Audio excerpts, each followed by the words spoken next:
Waynesburg, they called for 32 inches of snow, and a heavy bullseye is just in eastern Allegheny County, Washington, down through Fayette and on up in through Westmoreland County and southwestern sections of Armstrong. This is a total for the storm, and as you go west, you can see it drops off rapidly. Forecast for tonight: mostly cloudy, cold. Snow will be ending. Accumulation in Allegheny County be less than a ½ inch overnight. Breezy conditions, however, the low 17 degrees in Westmoreland. Pick up another inch to 2 inches before it ends around 10, 11 o'clock tonight. Wednesday, mostly cloudy and cold with flurries. High of 26 degrees, and at 6 o'clock, the complete forecast. That's it. Here's Don.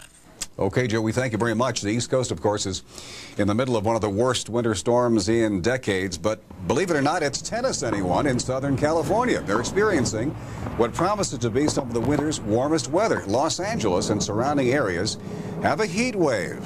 How do you like that? Thermometer hit nearly 90 degrees in parts of Los Angeles. Downtown L.A. coming in at 85, nearly tying a record. Of course, back here in the Pittsburgh area, the storm is causing problems. The local blood bank has problems. We'll tell you about that in HealthCast. Plus, a look at the injuries on snowy streets and sidewalks. This is no time to be careless, and we'll be right back.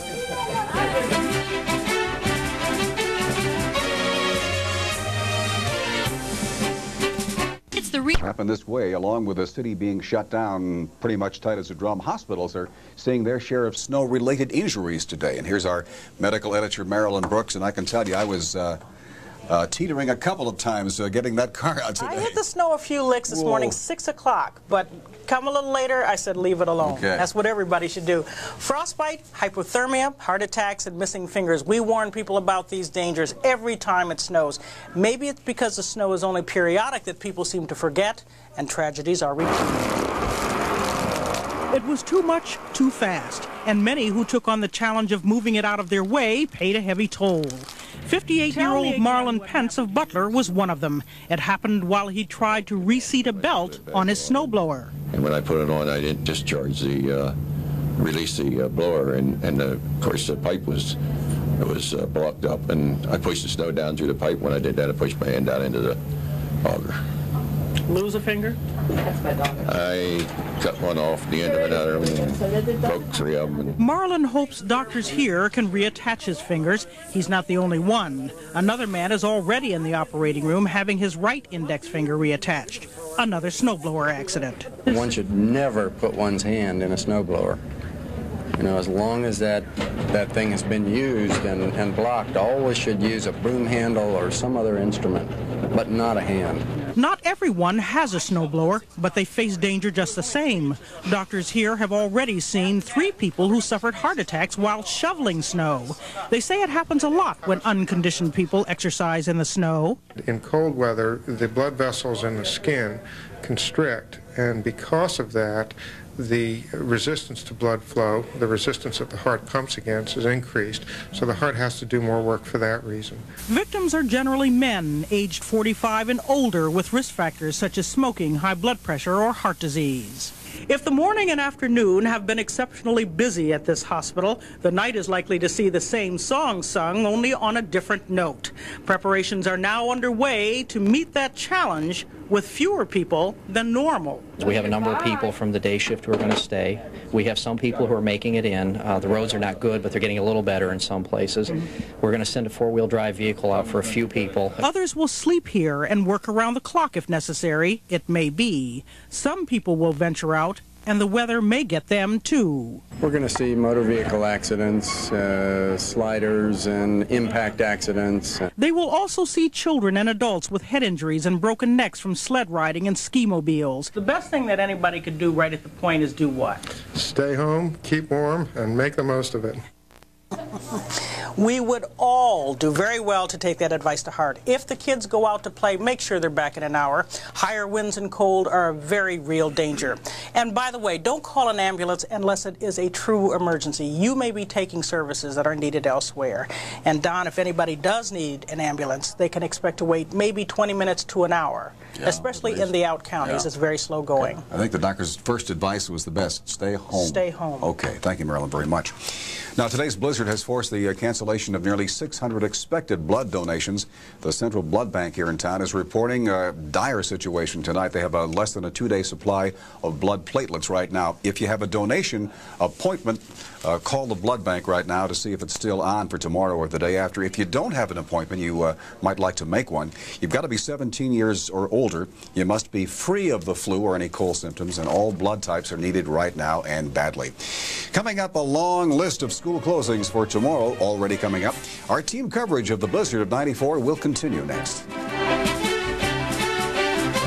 Day for the Dow, by the way. It jumped more than 27 points to finish the day at 37.83, and the volume was very heavy at more than 324 million shares changing hands. Now, it is time for the latest sports headlines. Here's our Tuesday Sports Reel. What's closing, Scott? That's right, Don. On the satellite feed center right behind me is the computer where Marianne has been working since 3 this morning, tabulating all the closings. We told you some of the college closings and business closings early in the broadcast. Those are for tonight. Here are some business closings that are in effect for tomorrow.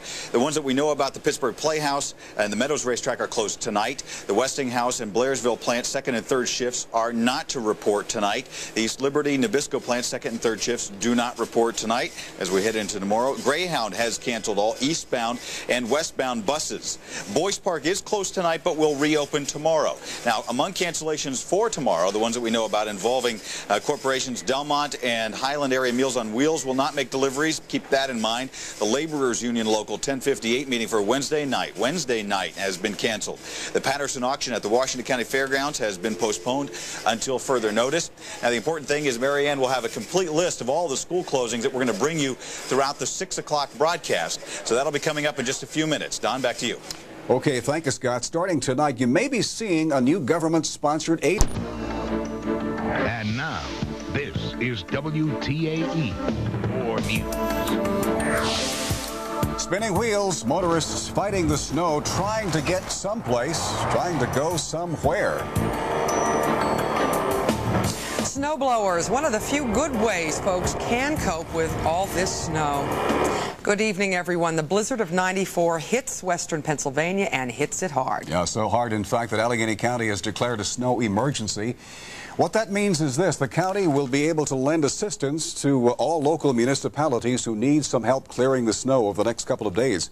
Lots of local boroughs and municipalities like Jefferson Borough and Pitcairn have also declared snow emergencies. Question is, when will this all end? Let's check in with Joe in the Weather Center. Joe.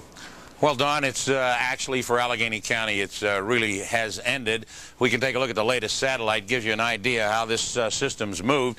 This was right after the early morning rush hour. Still had heavy activity in the tri-state area, but as you can see, with the rush hour now, the storm continues to move eastward, and it's now located in through the vicinity of southeastern New York State.